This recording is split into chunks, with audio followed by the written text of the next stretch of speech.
There's two things. I want to talk about the relationship to compiling and programming languages.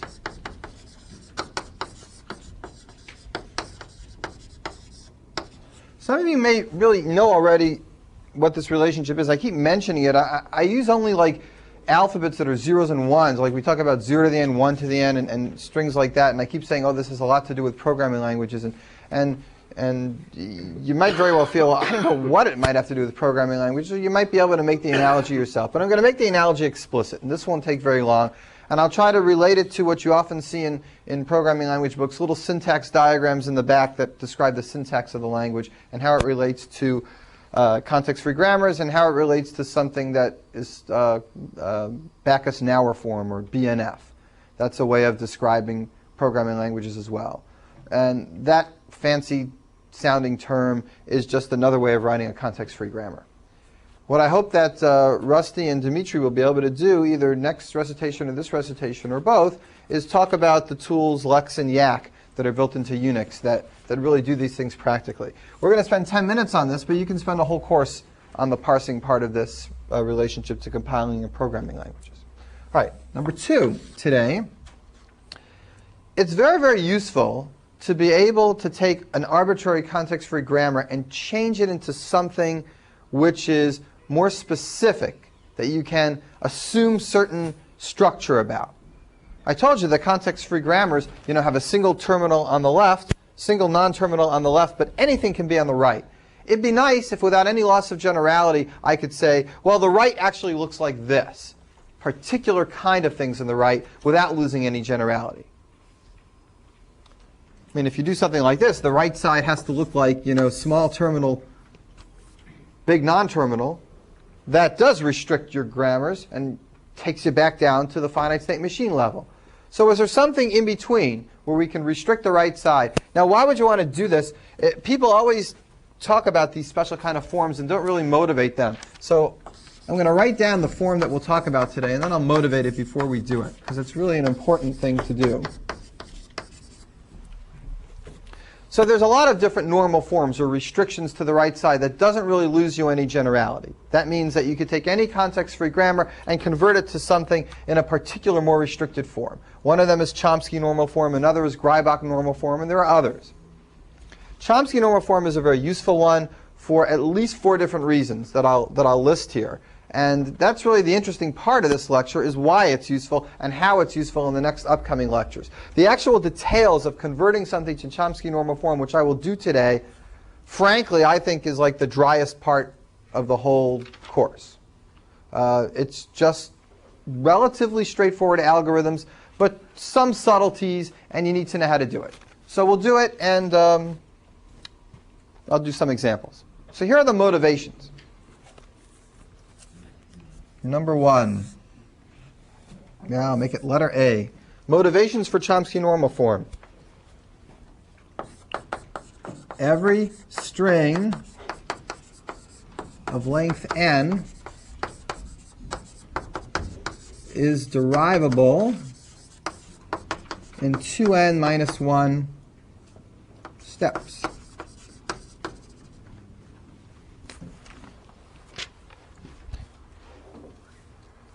If you have just an arbitrary context-free grammar and you try to derive a string, that's going to end up with 5 symbols, how many steps does it take?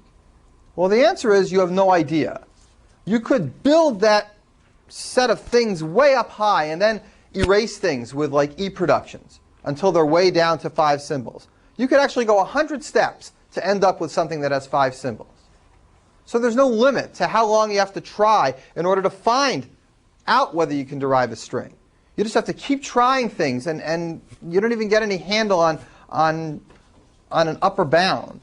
But in Chomsky normal form, every string of length n is derivable. If you can derive it, you can do it in 2n minus 1 steps. So that's really useful to know, because then the question of whether we can write an algorithm to decide whether the grammar does really derive this string, and that's the same algorithm as parsing in the compiler, the question of whether that algorithm exists is immediately implied by this, that there exists some algorithm. The algorithm implied by this is really an ugly one. It's try every single production, to a depth of 2n minus 1. And if you don't get the string then you can stop. How long does that take? Let's say there are, average of 3 productions every time that you have a choice for, and you're going to do it to a level of 2n minus 1. How big is that tree? It's a tree of 3 raised to the 2n minus 1. Very bad. It's a horrible exponential time algorithm. We're going to do much better than this, but at least this immediately implies that there is an algorithm and that it's not undecidable. And that's useful. All right, B. That's actually the least useful of all 4. The next 3 are even more useful. 2n minus 1 is the upper limit, right? Yes. In fact, it'll be exact. It will be exact? It'll be exact. You can do it. If you can do it, it'll take that many steps. No more, no less. Yeah, the very nice Chomsky normal form. The fact that grammars can be put in Chomsky normal form makes us have a very easy proof of the pumping lemma for context-free languages. We're going to do a pumping lemma for context-free languages. That's much more complicated than the pumping lemma for regular sets. The proof for it doesn't come from a machine. Remember the proof for finite state machines come from a machine because there was that loop? That was the whole idea in the proof.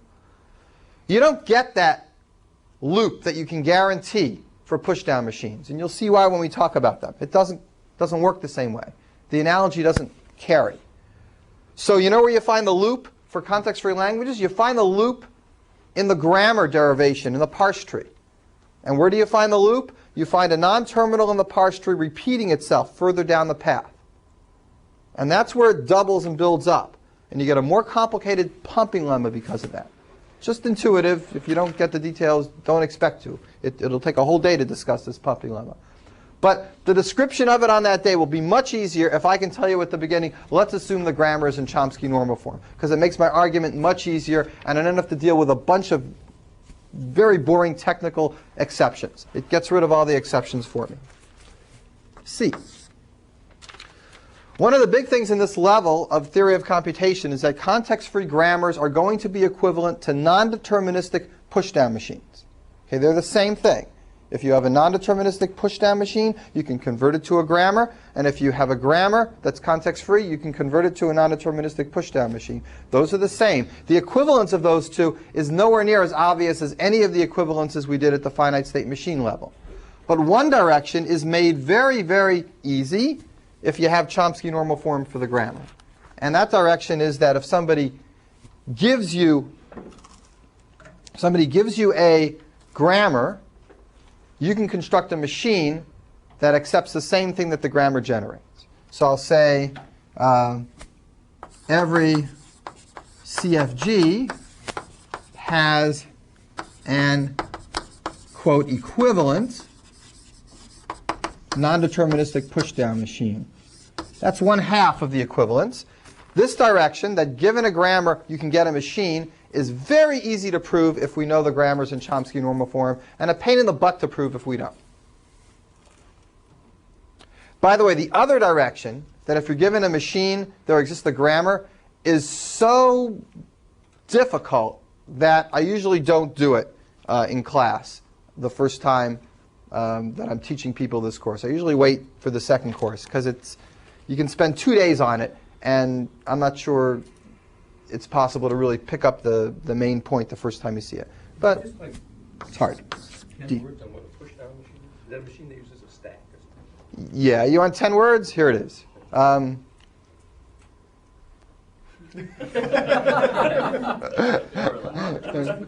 4 right there. Okay, I got to be careful. Oh, I used them up. All right.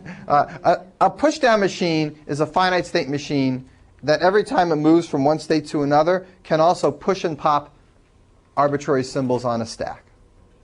That's what it is. It says, give the finite state machine a stack it can manipulate. If you give the finite state machine 2 stacks, it's all the way up to Turing machine power. So it's a nice hierarchy. Give it 1 stack, it can do push-down machine. Give it 2 stacks, everything. OK, D. There is a good algorithm for membership for membership of strings in context-free grammars. not a real practical one, but a lot better than this exponential one. It's one that we talked about in the algorithms class when we talked about dynamic programming. We talked about a parsing algorithm. It's called the CYK algorithm. That algorithm is very easy to describe if the grammar is in Chomsky normal form. Much harder to describe otherwise. So it's the CYK order n cubed algorithm for the membership problem. And as I mentioned in algorithms, and I'll do here also, I like to do this because at least it shows that the problem is polynomial time. But nobody would ever use this algorithm in practice for a real compiler because there are linear time algorithms for compilers that work with what are called LRK grammars, with a special subset of context-free grammars that can be parsed much, much more quickly, and that correspond to the deterministic context-free languages, to the subset of context-free languages. And those are the ones people really use, and all of those are unambiguous, and they're fast to parse. And we can get it down from n cubed to linear time. OK, so that's the motivation and where we're heading and why we're doing all this stuff. So we're going to go back here to number 1, then do number 2. And if we have time at the end of the day, I'll go ahead and start talking about push-down machines and doing some examples with them. OK, who's got questions then? I guess Chomsky did the same linguistics, right? Yes. Maybe Todd can. When did Chomsky do this hierarchy? In the 50s? 55, 56. 55, 56. Harvard, before he came to MIT to teach French, technical French. Technical. So it wasn't a linguistics department when he came to MIT, but I see. But he certainly did this from the point of view of linguistics and not from the point of view of computer language theory. but his background was both mathematics and linguistics. All right, I'm going to put a grammar up on the board that looks really different than the grammars we've been putting up so far. The grammars we've been putting up so far have zeros and ones and just a few non-terminals. The grammar I'm putting up on the board now is meant to be a fragment of a grammar that really generates a legitimate programming language, you know, like something you'd see in C or something like that. So here it is. It's going to take up most of this half of the board, and it's not so complicated, but it'll make the connection from context-free languages back to practicality. So here it is. Anything that I enclose in angle brackets is meant to be a non-terminal. Okay, so normally I would just write capital A here, but I want to make this a semantic so you understand it. So this means a statement. A statement can be, in a language, can be a bunch of things. It can be an assignment statement. It can be an if-then statement. It can be an if-then-else statement.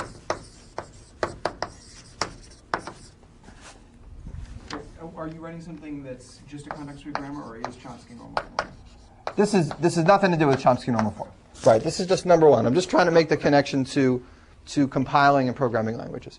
So let's call this the start symbol of our grammar. A statement in our language can be one of these four things. It can be an assignment statement, an if-then statement, an if-then-else statement, or it can be a begin-end block. Okay, that's like the open braces and closed braces in a lot of languages. All right, so now these are all non-terminals. So just this or this or this or this. We have to say what each of these are. You see things like this all the time. You see this in XML. You see it in any kind of language that you have to describe what the structure of the language is. And it's just a context-free grammar. But I want you to realize that we're not just talking about weird equals, zeros, and ones all the time. It's really the stuff you see in every textbook. I was in Barnes & Noble's last night. God knows, there's 800 books on every, learn, what was it?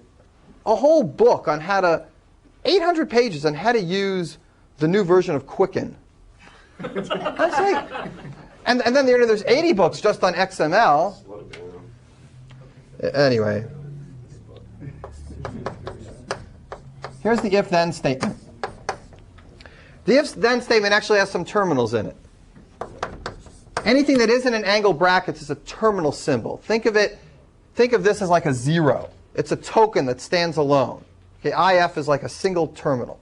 So if, the word if appears, then comes something we'll call an expression, which is angle bracketed because that needs to be expanded later on. If expression, then terminal symbol, then what? Then statement.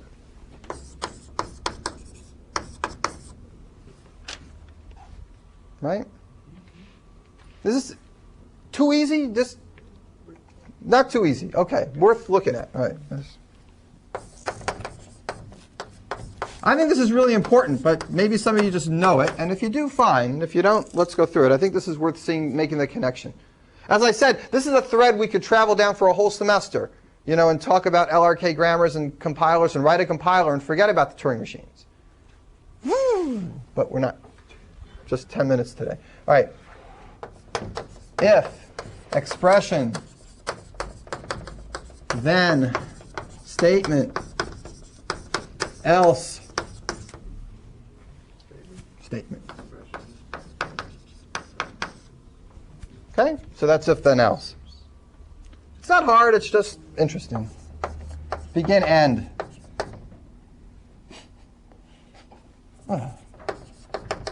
Begin, end. Starts with the word begin, has a statement list in the middle, ends with the word end. This is actually just like a language called Pascal. C uses open curly brackets and closed curly brackets for begins and ends. They call them blocks, whatever. Java does the same thing. But in Pascal, they use the word begin and end.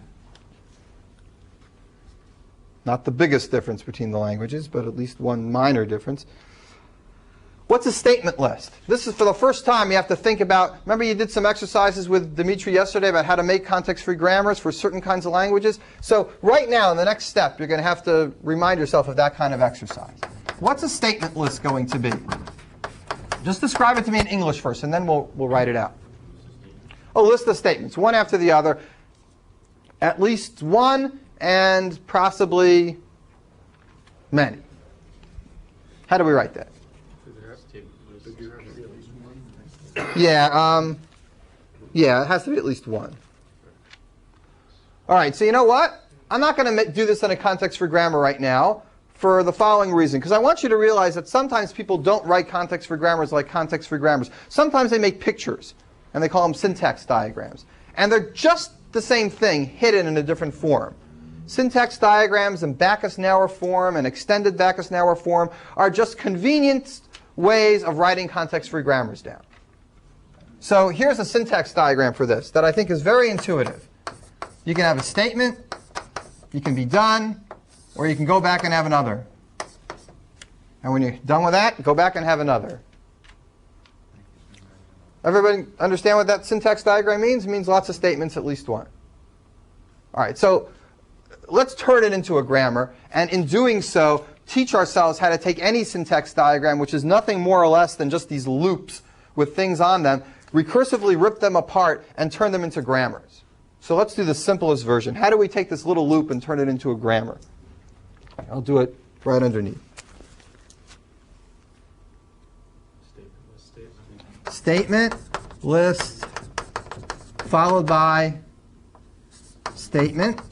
What's the idea there? If you repeatedly now substitute statement list again, it becomes statement list statement. Statement list anchors on the left and builds up as many statements after it as you want. This is just like 0 star.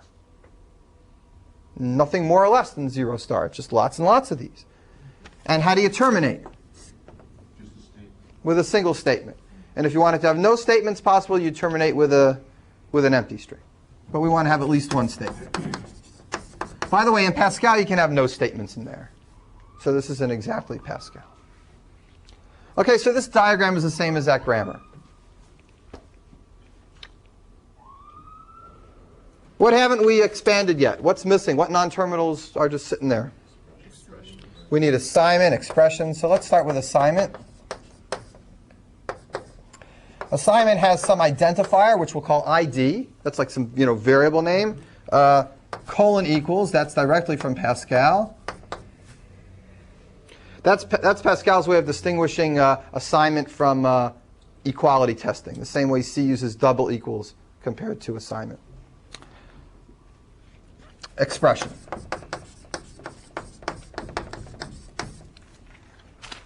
Please don't ask the following question.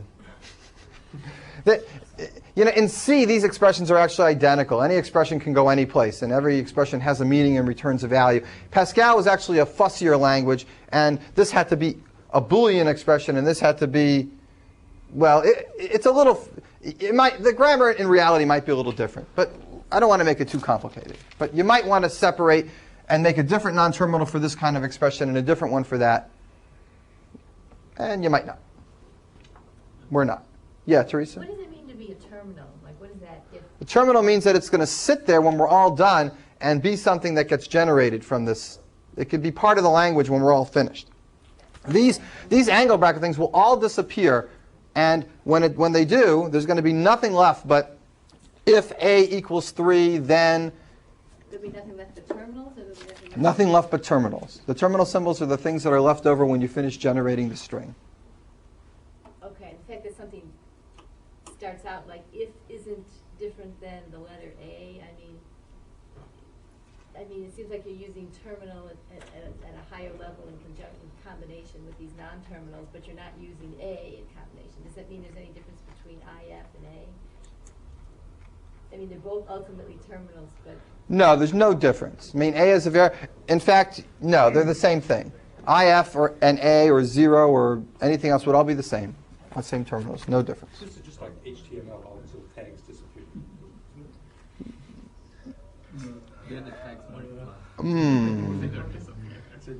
Now you're confusing me.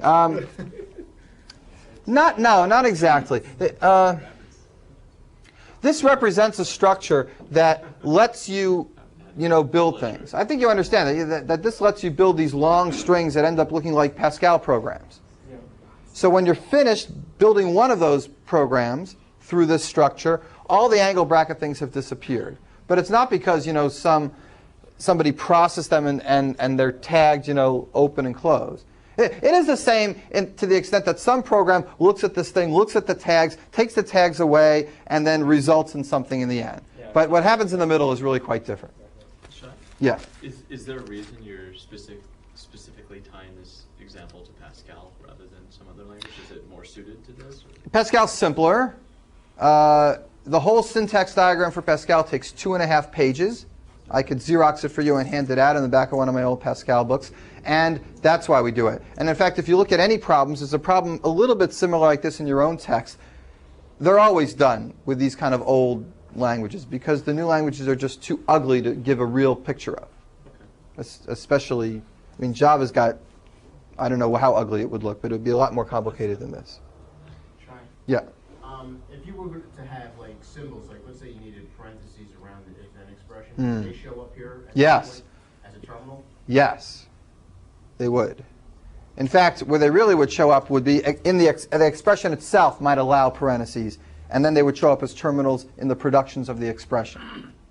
But yes, parentheses would show up as terminal symbols in these things. But they'd show up in the expression, not in the if-then. Probably. Well, no, if we insisted on the expression being surrounded by parentheses, no matter what, regardless of the expression, then it would show up right here, open, close.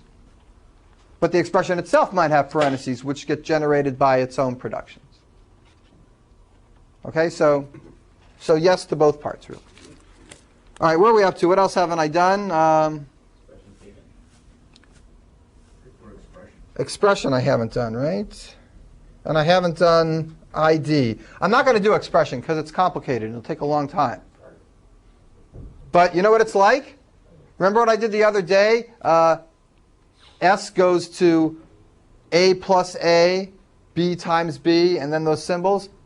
That's very close to what an expression is. That for production grammar that generates expressions. I am going to do ID, though, because this will give us another practice with converting syntax diagrams to context-free grammars. What's your typical identifier in a programming language? Typically, you have to start with some letter A to Z, and then continue with letters A to Z, followed by digits 0 through 9, and maybe some other symbols as well. And you can go as long as you want. Here's what it looks like. A letter followed by a letter or a digit. Let's just say that's all you can do. And then you can end. That's a syntax diagram. Start with a letter, continue with any letters or digits. So you're requiring it to be at least 2 letters or 1 letter and a digit? At least 1 letter. It doesn't have to be 2 letters. It doesn't have to go into that loop? It can, no. can go right out. And of course, we can add underscores or dashes or anything else you want to allow in identifiers in this list. All right, how do we make a grammar to do this? And you don't do it in one production this time, or in two productions like we did before. In fact, you can't even easily just do it using a single non-terminal. So let's think about how.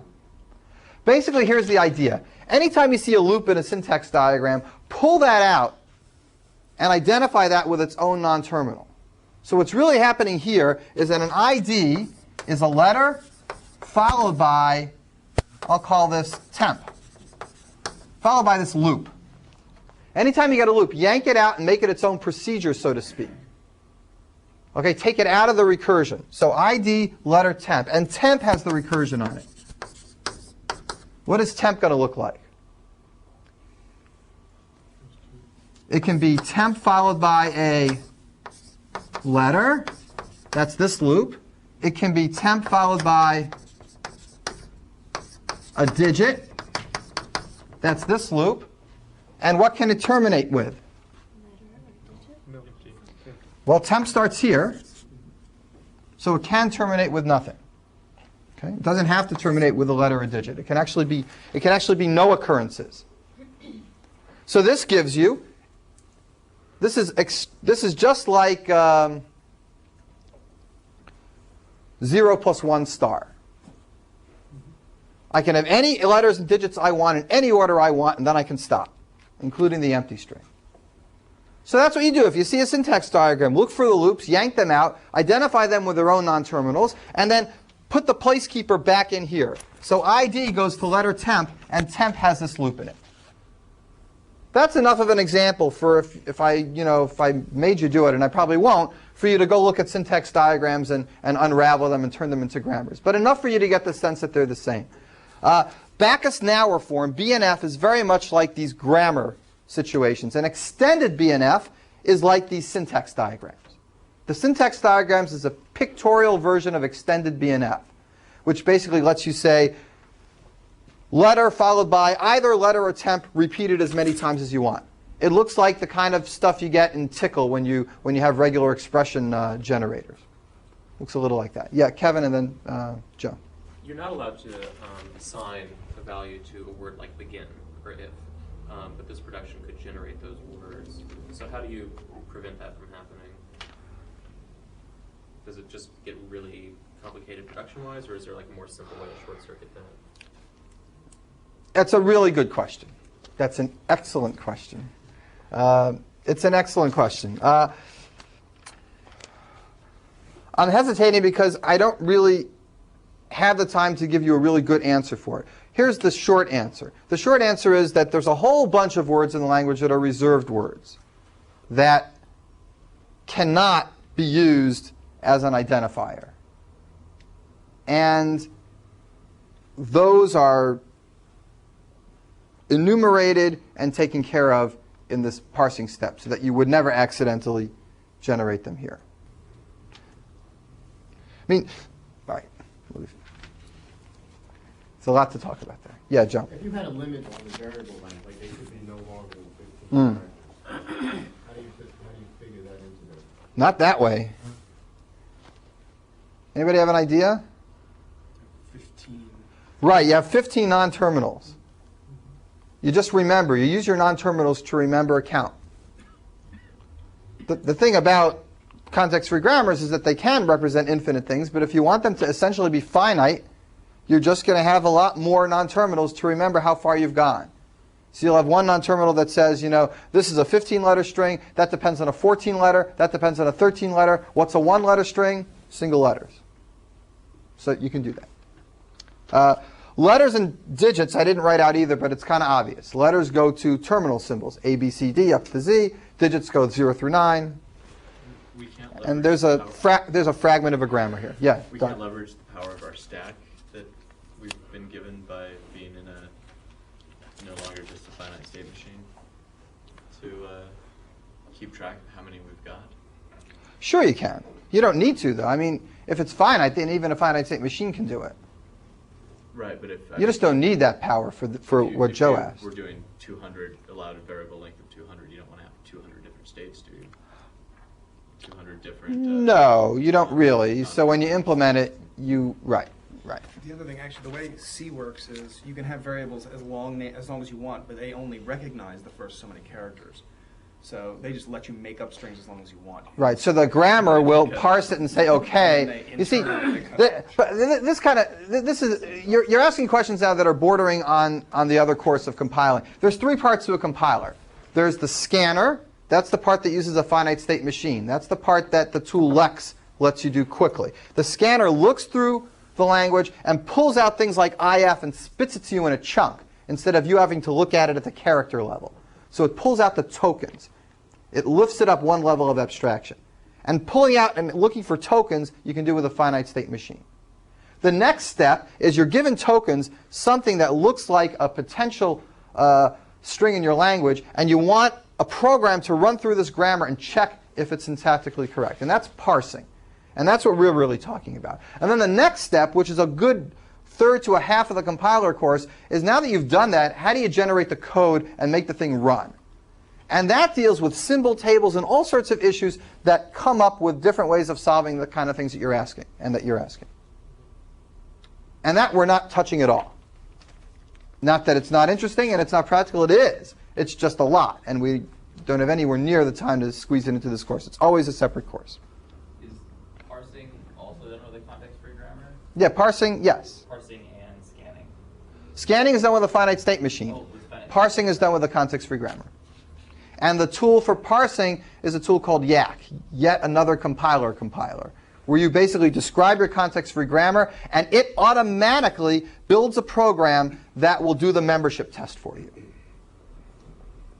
And depending on who you talk to, like Lex, it automatically does the finite state recognition for you when you describe your finite state machine. A good programmer and a hacker says, I'll make my own finite state machine recognizer. I can do that. And before you know it, he's already coding. And while you finish your conversation, it's already there, and it's 50 lines long, and it works perfectly fine. And I'm not going to go learn how to use Lex, because it's a pain in the butt. I have to learn this new syntax when I can just write it on my own from scratch. It's a good point. You can write it on your own from scratch, and there's no reason not to. It turns out that the Lex is a really good tool, and that almost anything that you do from scratch on your own is going to be less efficient than the one that Lex does automatically for you, and be slower. And what's more, there are things that, once you do get used to Lex, are just much more convenient and really do speed you up. So it's like any tool. If you use it a lot and you get used to it, you should use it. And if you can use it once in a blue moon, it's not worth learning. Anyhow, it's a cool tool. And Rusty, when are you going to do that? Tomorrow, maybe? Either this afternoon or tomorrow. This afternoon or tomorrow, Rusty will show you a good example. What did you do? You made a scanner that looks for I think we're just going to do a calculator. a calculator. Okay. So the parsing part is checking if it's the correct expression, and the scanning part is pulling out the digits, the numbers. Okay. Everybody get the example that we'll do? It's a perfect example. Perfect. I don't get it. Oh, I get it. Okay, we're up to Chomsky normal form. Here's all the great motivations. They're all so interesting. They're all so neat. You'll appreciate them every time we get to these stages. And now we're doing it. And like I said, I got to tell you, it's dry. I don't like it, but I need to teach it to you. And I will try to make it as interesting as possible by inviting people up to dance in between each step or something. I don't know what we'll do.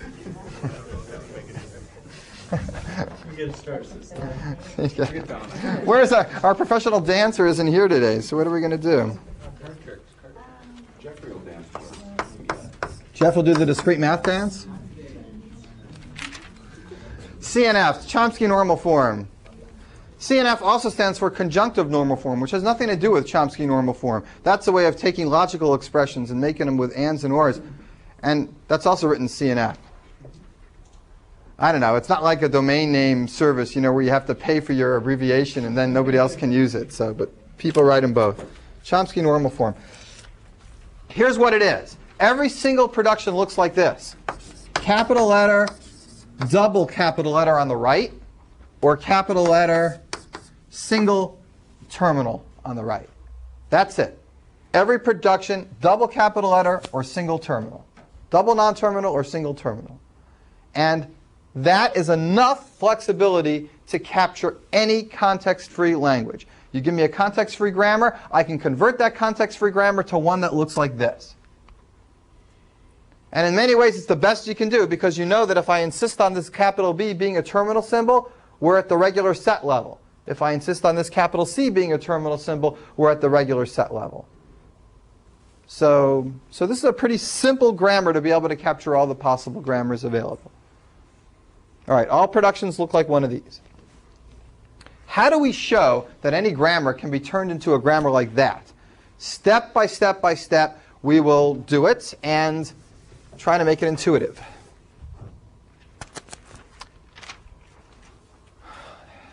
I want to motivate this a bit. So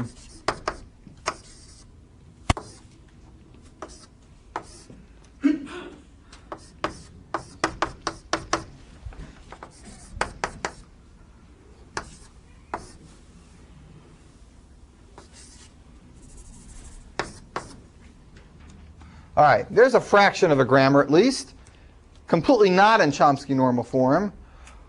I want you to think about what kind of things do you have to do to get this into Chomsky normal form. Not the details of what you have to do, but the big picture. What kind of productions do you have to take care of that are bad, that mess you up? Well, there's one that's okay. That guy. So if you got any of these, leave them. That's easy. These are bad. They're too short. These are not allowed. Only real terminal symbols, not ones that don't have any content, like the empty string. Empty string productions are not allowed. Only real terminal symbols. That's what lets us have that 2n-1 thing, because you never erase symbols. You grow them and you grow them until they hit the string. You don't erase them. So empty strings don't exist in these. So that's bad. But recursion on S is okay. S goes to empty. You said No, I'll get to that. okay. Clever question. Yeah, I mean, Todd, look, what if the empty string's in the language, right?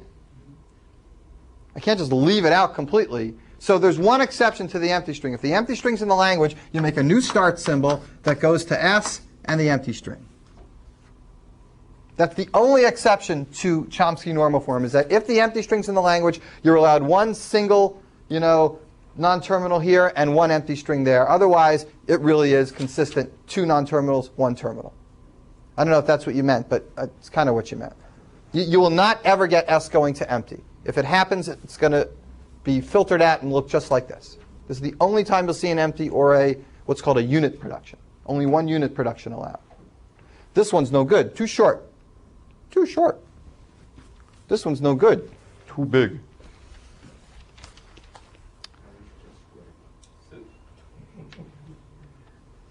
Yeah, Chris, what are you thinking?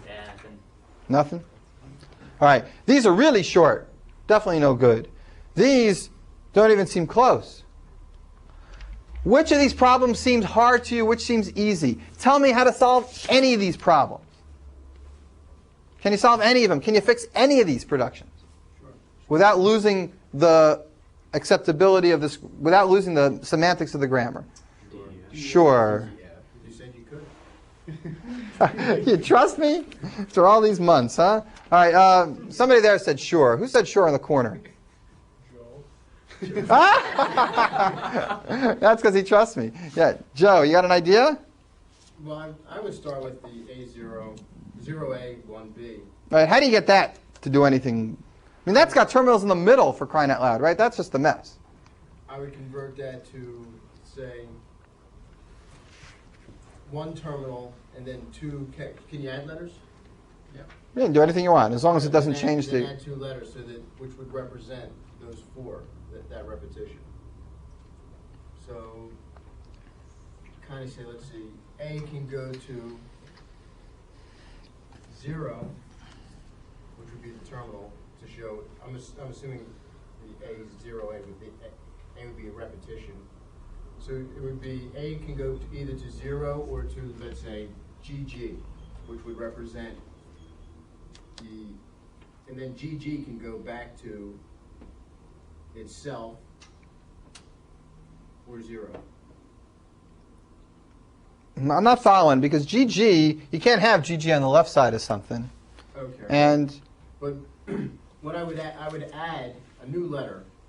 It's definitely a good idea to add a new letter. Okay. But before we add them, we still have these zeros and ones in there that we have to get rid of. So we're going to do that adding. That's a good idea. But what about these zeros and ones in the middle? So anything Let's after break it terminal into A. two, call it S goes to G and H and symbols. And then zero.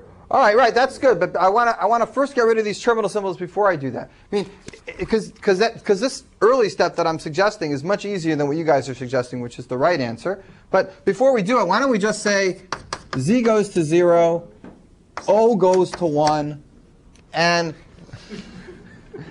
O stands for 1, O-N-E, right? And then every place you see a 0 and a 1, you're putting capital O's and capital Z's. So now you don't have any of these issues of having terminals in the middle. Now everything just looks like capital letters. Now we can do your trick, right? So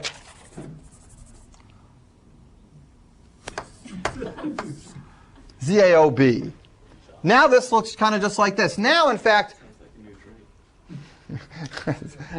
Zaub, twice the caffeine, half the intelligence. Zaub. And it'll sell too, that's the thing. Now all the examples can be divided into very simple categories. Either you have productions that are too long, or you have productions that are too short, or you have productions that are... All right. Let's do the long ones first because they're easy, or at least easier. And both Doug and Joe have the right idea there. What we're going to do for long ones is we will kind of group them. We don't have to group them 2 and 2 because that's specific if we happen to get 4. But we want to make it more general grouping. But basically, what we're going to do is think of this as two things. Z followed by AOB. And the AOB will be represented by some new letter that we've never seen before, say M. And M goes to AOB, and M takes the place here. Why not have a non-terminal point to 2 of the first 2 symbols? To do it 2 and 2? To 2 at a time, since that's our limit. No reason. This is just systematic. Maybe we could do it that way. If there is a reason, I don't see the subtlety why we can't right now. So we repeat the process. Now OB gets blocked up. We'll call that N. M gets to be OB. And we're done. This is S goes to ZM. M goes to AN. N goes to OB. And make sure that these M and N appear nowhere else. There can't be any connection with them in the rest of the grammar. They are simply placeholders to make this turn into things of 2. And you're thinking, well, we're not really doing anything. And that's true. We're not. We're just moving things around so that we can always assume that we can do this and we can have 2 non-terminal symbols in every production. And if the other steps were just as easy, it would really be easy. But the other steps are a little bit harder. So these we're going to leave. These long ones we'll take care of. The terminals that are in the middle we can take care of. The things that are hard that are left over are the E productions and the unit productions. Because those you can't just group together and pull away. And they do have semantic meaning, and we have to capture all their semantic meaning. So now we have M as AN, but S is still has to be Z O Z M. ZM. I got it. And it still has all the, we haven't lost any meaning. Okay so far? All right, so now I'm going to concentrate on how we take care of E productions and unit productions. And here there are some subtleties, and I will start with hiding the subtleties completely. And you know what? Our book completely hides the subtleties. In fact, he doesn't mention them at all. If you actually tried to implement the algorithm he suggests and wrote the program, there would probably be a bug in your program that you wouldn't find until somebody typed in a particularly nasty, sneaky, context-free grammar, and your program would bomb because he doesn't mention it. But you know, he's right not to mention it because it's just ugly and it takes away from the main idea. But I'll mention it after you get the main idea because I want you to see it.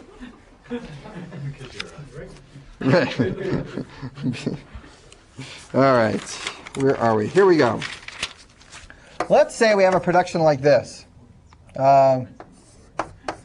Z, N, O, N, Z. and another production like this, n goes to the empty string. Let's say these were the only productions in the grammar. We'll isolate a little magnifying glass on this picture. We would like to get rid of n goes to the empty string. We would like to cross this out. But we don't want to lose any information that this production gives us. So what do we need to do not to lose any information and still be able to cross this out?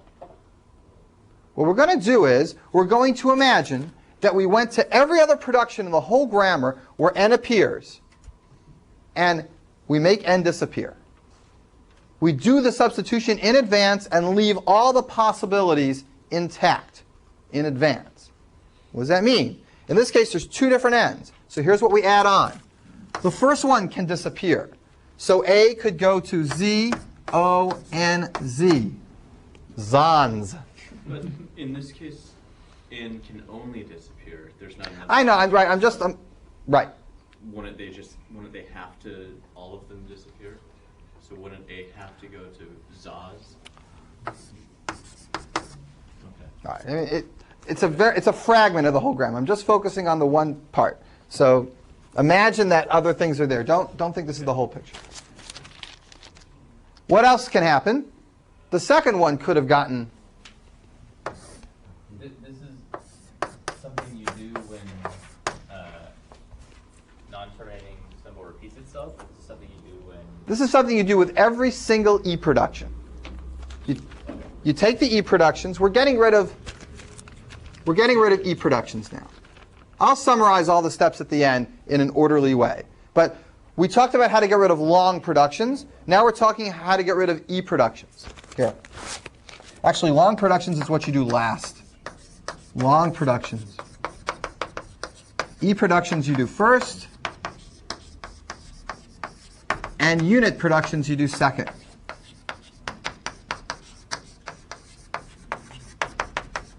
We did this first because it was the easiest one to explain. Now we're doing E productions. You take every single E production. In this case, there's only one that we see. You go to every other production in the whole grammar, namely just this one, because it's the only one I have on the board, and you substitute for n in every possible combination. N goes to empty. So you get zons, you get znaz, and you get zaz. And you need all three of those. If there were 3 n's in a production, how many would you add? No, 2 to the third, because it's 0, 1. But the empty string you never add in, so that takes care of 1. And the original you don't add in because it's already there, so you end up adding 6. Here we added. You are clever.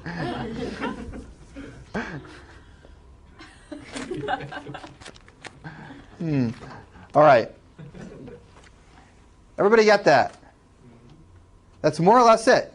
You go through all the different E productions. For each one, you go through the whole grammar, make your substitutions, and then get rid of the E production. Goodbye. Same thing if S had an E production. You do the same thing for that. If S goes to E, go through all the things, substitute, then cross out S goes to E and make this thing so that you don't lose the fact that S can generate the empty string. So if S goes to E, you have to do that. All right. So that's the basic part of this stage. But I think it's a good time to look at the subtlety here, because otherwise you'll forget what's going on. Not you personally, but one might.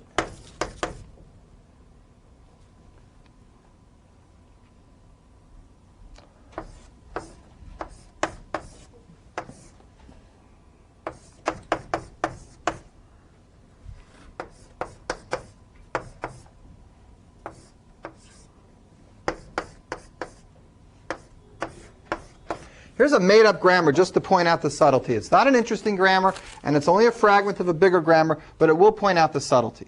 Let's go through our algorithm, pretending we're the machine on this, and see what happens. Who wants to start? We're doing unit production. We're doing E production still. Okay. We're still here. We just want to see if there's some subtleties. Right. Who wants to start?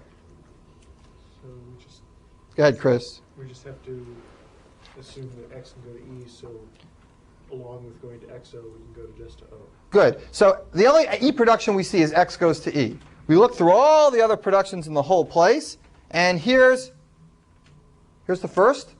So we add on X. O, right? Because X can go to E. Does anybody see why we do E productions before unit productions? Because you get unit productions when you do E productions. So that order is important. What's more, well, all right. What's less? Y can go to X. So Anything that Y can. Right. You start seeing this problem here. What's going on? The next thing you might like to do, X goes to E. Do you make this substitution? No, because it's just going to add Y goes to empty. You don't ever want to add E productions in these substitutions. So it looks like we're done, I guess. But it's not true. We're not done. We missed it. Z, Y, Z. Because X can go to Y, Y can go to X, X goes to E, so Y can also go to E. But we didn't even know that.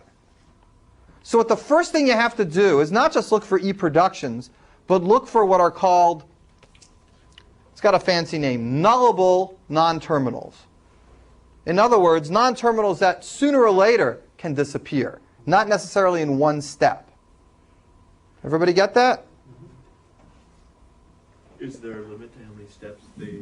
No, it might take 100 steps. You got to keep checking. How do you check for nullable non-terminals? This is like a simple loop. Start with all the E productions. What are they? X goes to E. Now, look for all productions that contain just X's or E's, or combinations of them. Well, not that one. That's got an O in it. Not that one. That one. So you just work your way backwards from the base case, looking for right sides that have just empty strings, finding all the non-terminals that can go to them, and then you get a new set. So first we started with empty string, then we get X and empty string. And now we look for all productions that can go to things that have combinations of X's and empty strings. That adds Y. And then you do it again. What if there was a production that went to XY? Say S goes to XY, then we would add S to that list. What happens is you keep doing this, and suddenly in one stage, you get the same thing you had the last time. And then you stop. And you have to be able to stop because this could only get so big, it can't keep growing. You only have so many non-terminals. This is a completely decidable algorithm. It's easy to do. Simple loop. It's very recursive. You could also write a tail recursive. There's a lot of easy ways to do it. But you have to find the nullable non-terminals. And when you do, you write them all down. X and Y.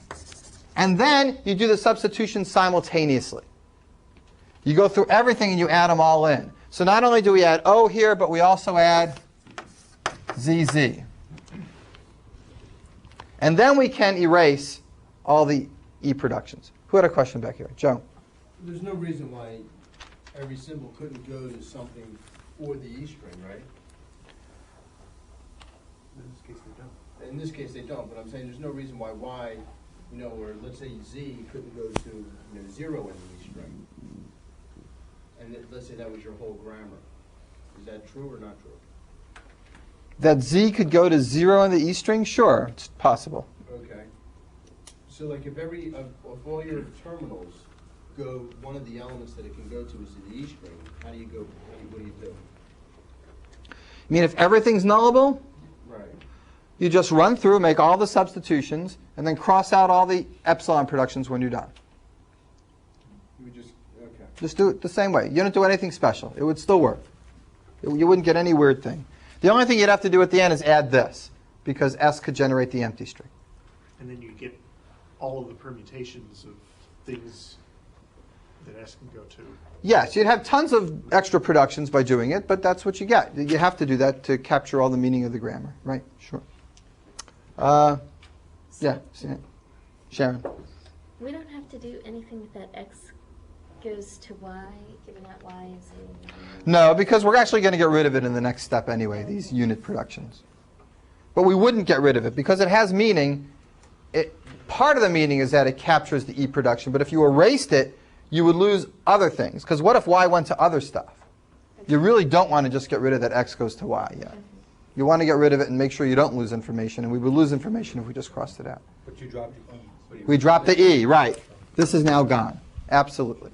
Yes. Okay. Questions? Yeah. Yeah, Seth? So once we make this substitution, Yeah. you added the S line. Do we cross out that X goes to Y or the E production? We cross out the E productions, but not any of the others. Okay, all right. Not any of the others. Just cross out the E productions. But it does seem like we're losing information by keeping that Y there, because if Y were with something else, we would or a possibility that the Y just went away, like we do with CYC. Now we have an or of CC. Mm-hmm. But I mean, I guess there's no way to account for it with just one symbol, but it does seem like we lose the possibility that the Y just goes away. That the X points to a Y and the Y goes away. But we haven't lost that possibility because the Y can just go away and the X can go away because the Y can go away. And anytime the X and Y can go away, we've handled all those situations. Okay. So we haven't lost any of them. Every place we saw an X, we got rid of it, and every place we saw a Y, we got rid of it, and those can continue on from there. Okay. So we haven't lost them. It's a good thing to think about, but we haven't really lost them. All right, so that's E productions. Questions about that? The grammars have to terminate, right? You mean they have to be finite number of non-terminals? What do you mean they have to terminate? Like that wouldn't be complete because Z doesn't go anywhere, and you'd never be able to terminate Z. I see. You're bringing up a point that I'm going to do at the very end, which is you can have grammars that have what are called useless symbols. We don't say they terminate or they don't terminate. We say their symbols are useless. We're much harsher. And it is important to get rid of all the useless symbols because they don't do anything. And the normal place you do it is, well, you can do it in lots of places. You can do it in between every step, and certainly you should do it at the end. But often you do it at the beginning because it cleans things up for speed, and then you do it at the very end. It is possible to generate useless symbols depending on what happens as you go along. So you want to do it once, and I'll show you how to do that. And that's completely reasonable. All right, questions? All right, let's do the number 2, and that'll finish the whole picture.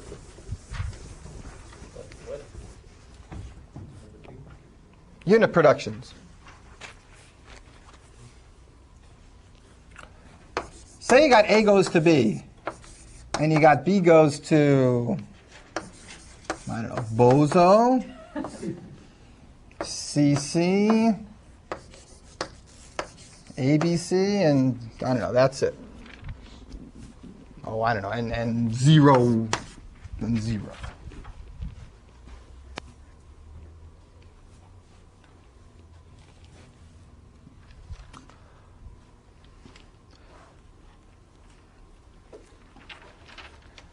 Well, here's what we do. If you have a unit production, you want to get rid of it. Now, let me add a few things here just for here. So say A goes to a bunch of things, including a single B. And we want to get rid of this. Bye-bye. How do we get rid of that without losing any of the information that that production normally let us have? Yeah. You convert B into all doubles and then put the doubles in for the B. What do you mean convert B into doubles? So that they're all 2 characters long like they're supposed to be. You mean make this BB bozo? No. What do you mean? Like you break the bozo Fix the up. long productions. Do the long production on all the B's, on bozo and ABC. Yeah. And then take that whole string and substitute it in for B. Okay. But why do we have to do the long ones?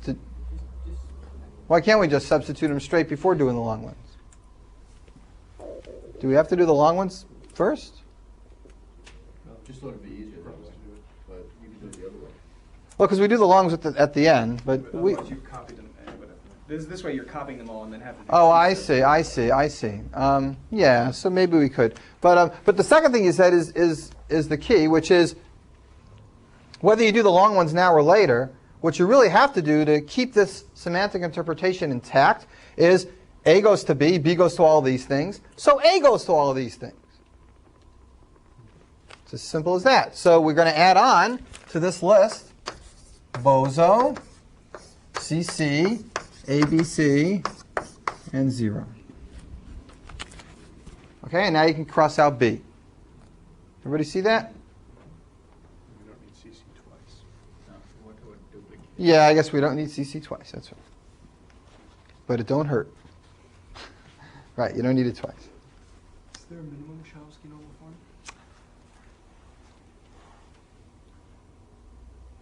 I don't know. I think not.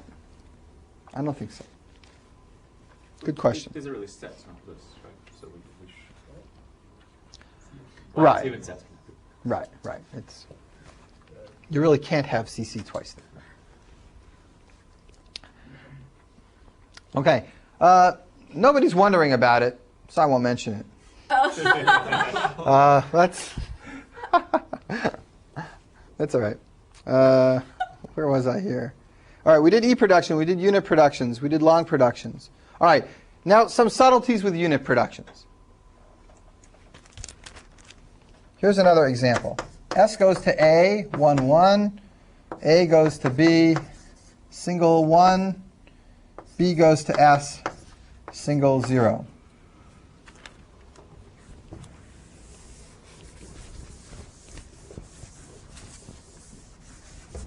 Ow. All right, you're a computer, and you were told to look for unit productions and then go ahead and copy all the other productions you found there, not creating any new unit productions, ideally. So let's start with S goes to A. What do? We go down to A, and we see that A generates B in 1. So we don't add B here. That we don't want to do. We don't want to add new unit productions. But we are going to add in 1. Now we can cross that out. A goes to B. So we go down to B. That means this goes to 0. By B. And now B goes to S.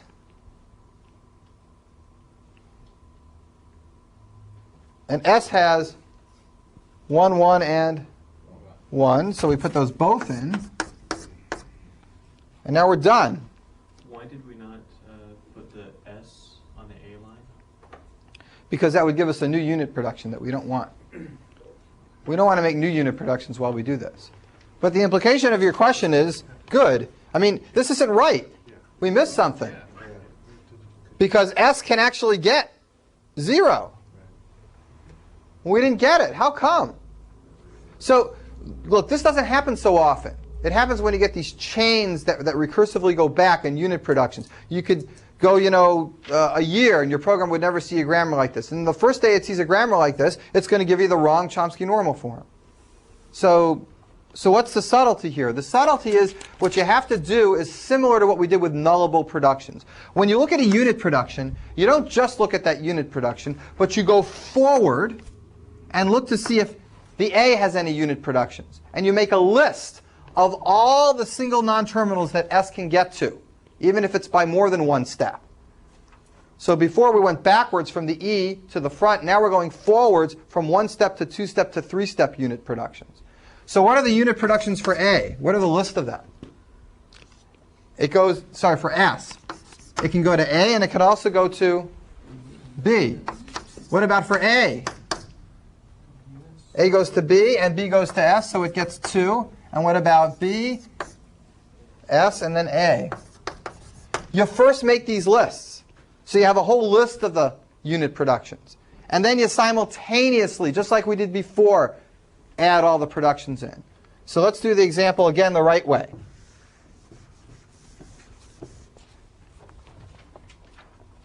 S has 2 unit productions, 1 away and 1 2 away. But together they're AB. Therefore, we look at AB combined and add all the things that AB go to. So we get 1 and 0. Then you go to A. Add all the things that B and S go to. What's going to happen is that every one of these will have all these things in them. And this way you don't miss anything. So it's the same subtlety as before, that it's possible that you have to look ahead to other extended unit productions the same way we had to look ahead to extended E productions. Okay, questions about this? When we started this grammar, it looked like this.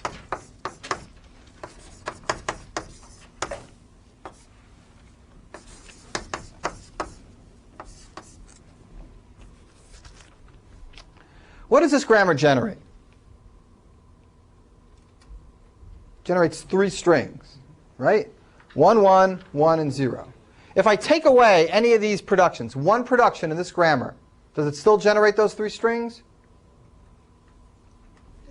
So anything you can get rid of and have it still generate those 3 strings.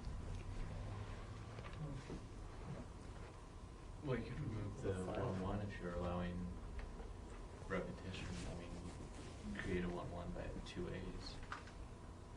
No, but there's no way to get 2 A's in here, right? So we couldn't do that. Is there anything useless here? Anything that isn't getting used?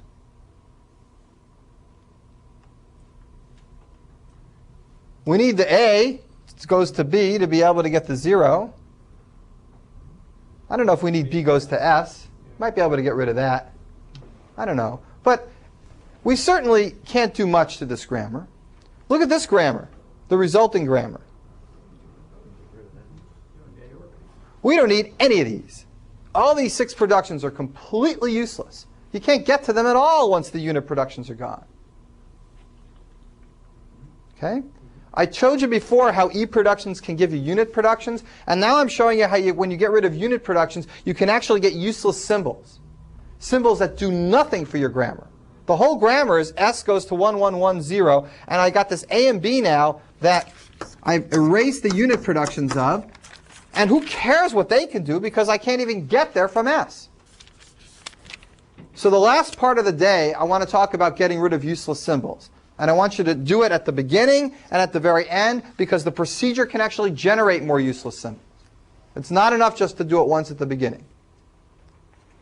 So Mike Sipser in his book doesn't talk about useless. The order, though, is you get rid of useless symbols and then E production, D production, belong. And then, again, useless symbols, yeah.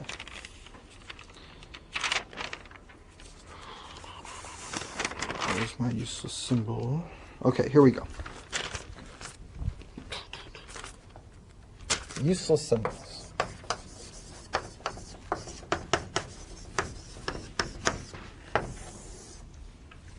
Like everything in grammars, there's a subtlety here too. The idea is straightforward, and then there's a subtlety. And I'll put down the idea without the subtlety first. 2 steps to this process. Think of this as an example for your motivation. Why are these symbols useless? Because they can't be reached from S. If there was any production out here like A, B, then these symbols would not be useless. These symbols are useless because you can't get to them from the start point. Okay? It's like a big cave, and there's no way to get to a particular room from the opening of the cave, so what do you care about that room for? All right. On the other hand, there's another way symbols can be useless.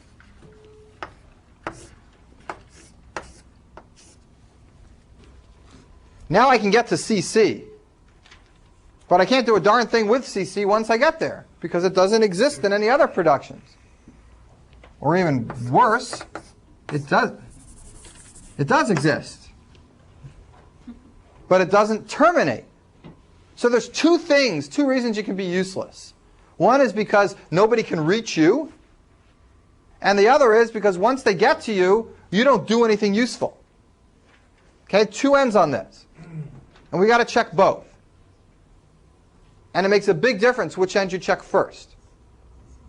So I'm going to write down the 2 things we're going to look for and talk about how we'll do it. So step 1 is find all the non-terminals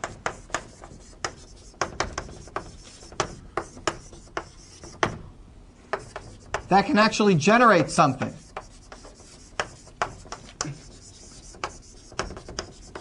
This excludes things like C. Find all the things that actually generate something, that don't sit around and loop on their heads. Do that first. All the ones that don't generate anything, like C, get rid of them and get rid of every production in which they appear. So if there was a production here, BC, then after this step, we would get rid of this, we get rid of this, and we get rid of this, even though that B is in there. Okay, that B just got contaminated because he was hitched up with a useless symbol. So there's no point in keeping that BC anymore because C could never disappear, so who cares what B does in that production? Questions about this? We haven't talked about how we'll do this, but we talked about what it means. Now there's the second part. Find all non-terminals that can be reached from S.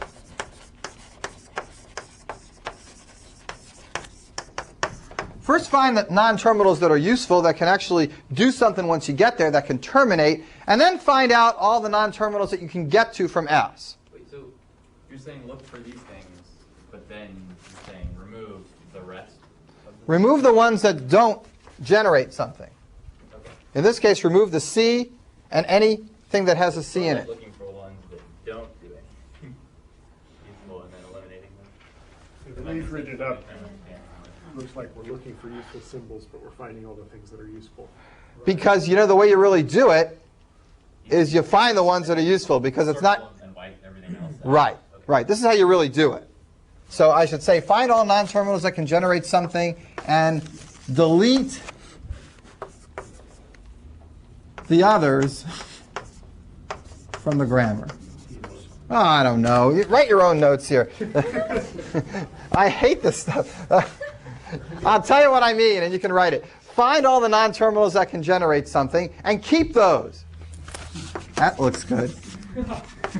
And keep those. What do you do with the rest of them? All the non-terminals, all the rest of them you get rid of, and any production that they sit in you get rid of. Okay, so it's not just getting rid of it and all its productions, but also any production that it sits in. Like that BC over there would go away. Here we find all the non-terminals that can be reached from S, and we keep them. And keep them. They're good. We like them.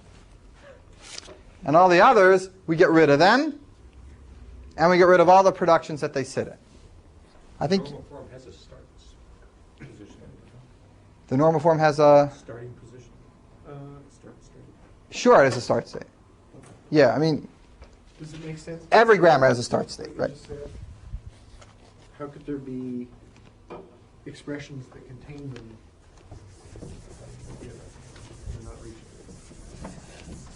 Unless the expressions are in other non-reachable states.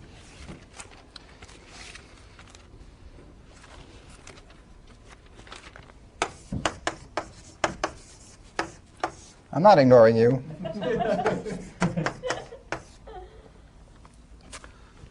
Let's do this example. I'm going to show you right now. You asked exactly the right question. Let's do this example. It's a very simple example, looking for useless symbols in this grammar. Let's do it in the correct order. Let's find all non-terminals that can generate something and keep those. Can A generate something? Yes. Can S generate something? Yes. So we keep them both. Does B generate anything? No. So we get rid of B, all its productions, and anything that B appears in. So step one gets rid of this. Everyone agree? Now let's do the last step. Find all non-terminals that can be reached by S and keep them. S can't reach any non-terminals. So we only keep S, and we get rid of A because A can't be reached. So this grammar ends up being just S goes to 0, which is right. All the other symbols are useless. I'm going to rewrite it over here. Let's do it the other way, just to show this very hard to predict subtlety. What if we did this in the opposite order, which is actually the way that a lot of people usually think of how to do this? Why don't we check which ones we can get to, and then check whether they can actually finish up? starting at the beginning, ending at the end. Why go at the end first? Why do it in this seemingly cockeyed backwards order? Let's do it in the opposite order and see what happens in this very simple example. In other words, first find all the terminals, non-terminals that can be reached from S. S gets to something with an A. S gets to something with a B. So everything can be reached. So as far as going forward is concerned, we think everything's hunky-dory after step 2. We can get to A and B. And now we go and do step 1. Which non-terminals can actually finish up and generate something? A can, S can, B can't. That's just like the first step we did last time. So we get rid of AB, because B is in there. And we're done. But we're not got the right answer. A goes to 0 is completely useless. We think it's useful because we did this stuff in the wrong order. And the reason for this is subtle. It's possible that you can actually get to something going forward that later on doesn't do anything useful, like B. And that was connected to A, which is the only way we knew we could get to A. And A did do something useful, but by then it's too late because we got rid of B and we no longer know that we can't get to A forward anymore. We got to check the forward last.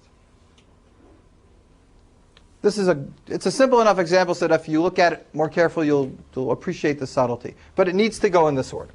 And then we just remove the definition, or whatever you call it, of any non-terminals that can't be reached in the start state? Or what's it called, the whole row? You remove the whole... All the productions with the non-terminal that's useless on the left side, delete them all. But then the second step, you find any non-terminals that can't be reached in the start state. Right? And you delete their whole... Delete any production that contains them either on the left or on the right. Okay, so it's the deletion rule is the same. Same exact rule. Yes, yes. Same rule, just different criterion. So if it's on the left, you get more height. Right. Yeah, Joe? Could you do that again with B going to C and leaving C as the dead state? I'm just confused about how this works. All right, B went to C. Okay. Let's do it again with this example.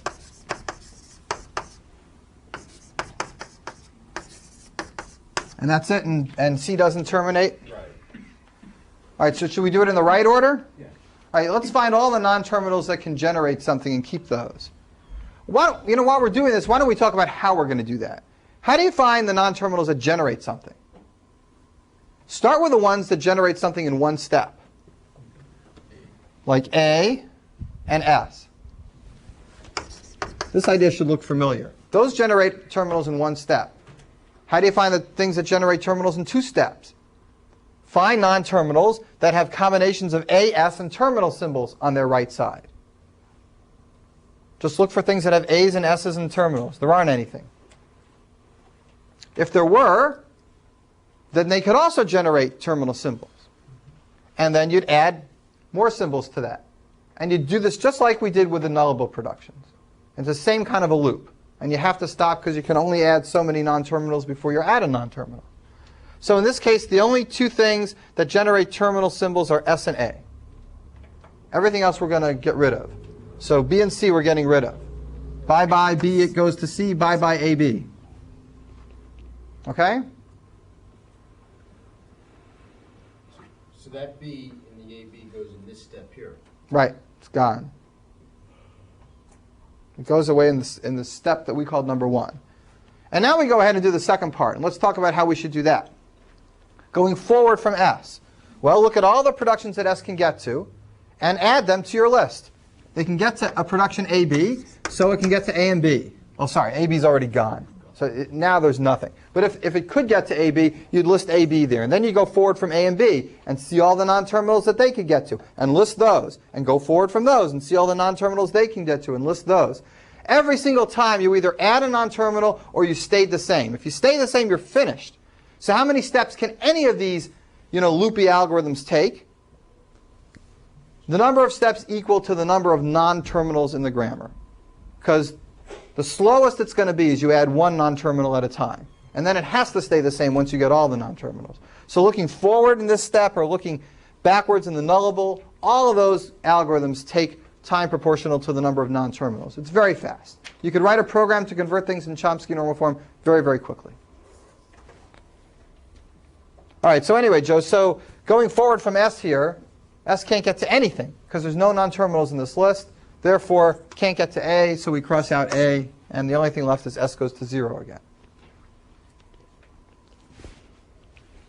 Questions about this? I want to mention one more thing. We're done with Chomsky normal form, and I want to mention one more thing before we quit then. I won't start push-down machines today. I'll start them next lecture.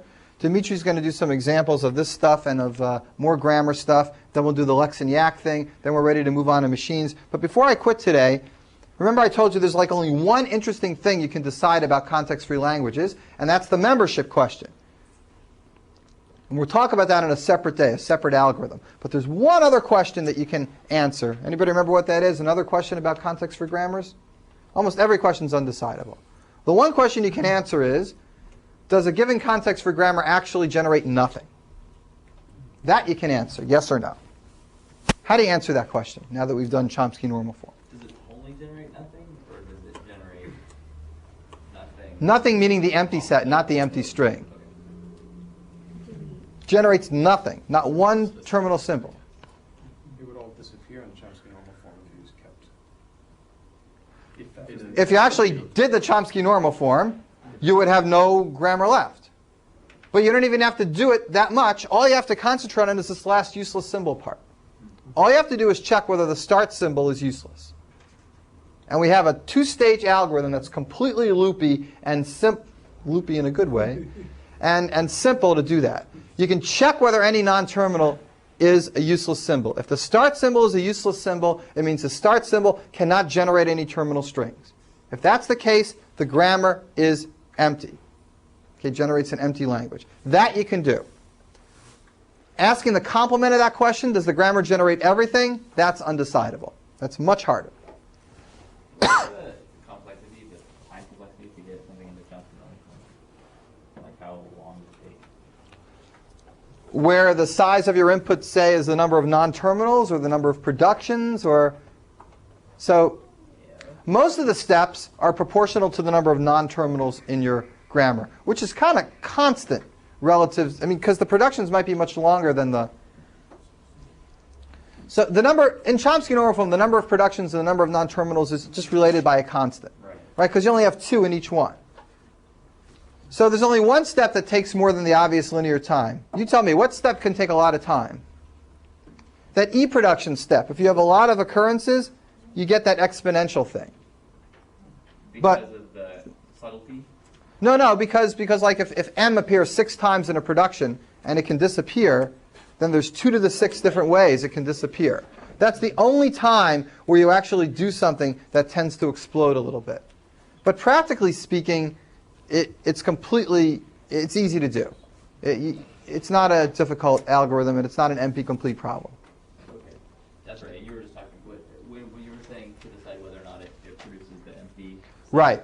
You said you put it in Chomsky normal form and then check to see if the start state is useless, or just you can just take it from the beginning and say, is this start thing useful or useless by running this algorithm? You don't have to do anything as far as the other steps go.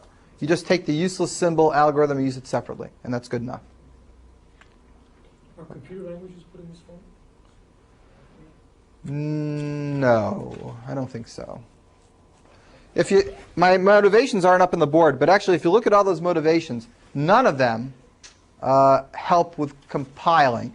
They help with that order n cubed algorithm, which nobody uses. They help with a proof of the pumping lemma, which is an abstraction, but we don't actually have to keep anything in that form. And it helps with a proof that machines are the same as grammars. So it's mostly a mathematical convenience and not a practical convenience. Practically you come up with these things in an LRK grammar called LR items. And you make a big finite state machine out of them, and then you come up with a parser based on that. So actually you don't do this to do compiling. Other questions? Yeah. Does Chomsky normal form allow the ORs, the bars between the different options? Or do you have to break that up into Oh, separate? yeah, I mean, they allow it. It does. Yeah, I mean, that's just a writing convenience more than a rule about how many are in each one. Right, So, well, it would mean you would have to rename it. You'd have to do S goes to A, B, or C, D would have to be rewritten. S goes to A, B, S goes to C, D. Well, if you don't allow the ors, if you don't allow it to have multiple ones, then you could No, it's just, add extra symbols. I want to make sure I understand what you're asking because it's not, I mean, it's just a writing convention to do that, but if you allow multiple productions out of the same S, that's analyzed in the paper where there's only one production that has non-terminals. Those are very special grammars. Maybe, I should just, here, I'll just, before we quit, we'll quit in just 1 minute, but last thing today before we quit. We talked about these special grammars, these single tree grammars that every non-terminal like S would have only one production. It might have a lot of terminals, but only one production with non-terminals. Special kind of grammar. And we showed that you can get equal zeros and ones. And I think Neil asked me, is there any set that you can't get with these kind of grammars? So here's a simple set that you can't get. You can't get 0 star plus 1 star with these kind of grammars. It's a regular set, you can't even get it. So if you try to make a picture, here's finite state machines, here's context-free languages, and you wanted to get a picture of the single tree languages, they're something like this. There are some finite state machines that are not in there. There are some context-free languages that are in there. They kind of overlap. So yeah, I think you asked that question yesterday. Somebody did. I'm not really sure. But anyway, even simple languages like this you can't get because you really need that union. You need two possibilities. There's a proof for it. That's the intercalation lemma. It's like a pumping lemma. You can really prove this can't happen. Anyway, that's way off topic right now. Let's quit for the day.